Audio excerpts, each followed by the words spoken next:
could help break the deadlock. I don't think so. सोचिए, अगर Insta या Twitter 1947 में होता तो ट्रेंड क्या करता? हैशटैग चाचा नेहरू, आज़ादी का सबसे स्टाइलिश और विजन वाला लीडर। दोस्तों, चलिए आपको बताते हैं उस इंसान की कहानी जिसने बनारसी टोपी और गुलाब को अपनी पहचान बना लिया। पंडित जवाहरलाल नेहरू।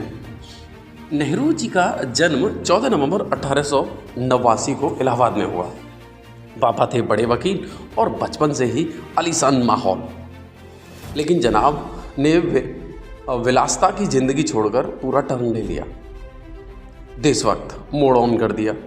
इंग्लैंड से पढ़कर लौटे तो लोग सोच रहे थे कि ये सब वकील बनेंगे या बड़े अफसर, मगर नहीं, उन्होंने सीधे गांधी जी की टीम ज्वाइन कर ली और आंदोलन खेलने लगे। इतना जेल गए कि लोग कहने लगे ये आदमी नेता है या फुल टाइम जेल रूम की मेंबरशिप वाला। 1947 में जब तिरंगा लहराया गया तो पहला भाषण नेहरू जी का था। उस भाषण ने पूरे इंडिया के फ्यूचर को ब्लूप्रिंट तैयार कर दिया। आईआईटी, पाखड़ा नागल डैम, विदेश नीति, एकदम विजन बोर्ड वाला सोच। और हाँ, बच्चों से इतना प्यार के हर कोई उन्हें चाचा नेहरू बुलाने लगा। इसी वजह से 14 नवंबर आज भी बाल दिवस के रूप में मनाया जाता है। तो दोस्तों, पंडित नेहरू हमारे पहले प्रधानमंत्री ही नहीं बल्कि एक असली नेशन बिल्डर थे। जरा सोचिए, अगर वो आज इंस्टा पर होते तो वायु में क्या लिखते?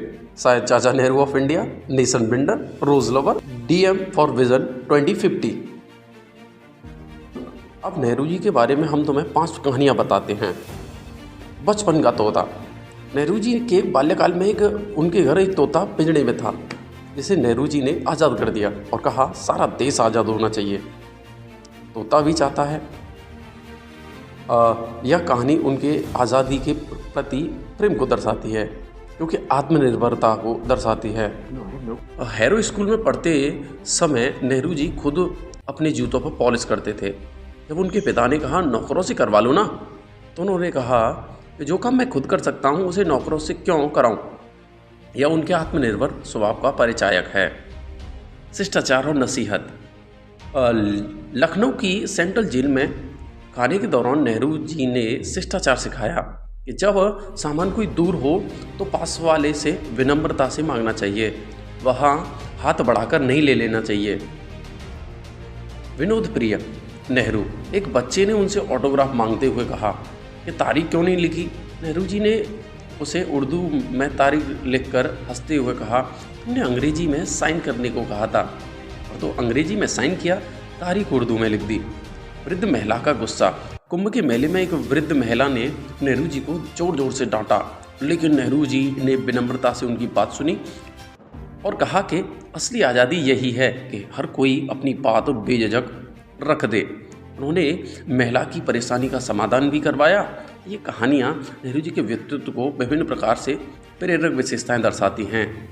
उनका आत्मविश्वास, विनम्रता, आज़ादी के प्रति प्रेम और सामाजिक चेतना। अगर आपको ये मज़ेदार कहानी पसंद आई हो तो लाइक शेयर ठोक दीजिए और चैनल को सब्सक्राइब करना मत भूलिए, क्योंकि ऐसी कहानियाँ और भी हैं। धन्यवाद।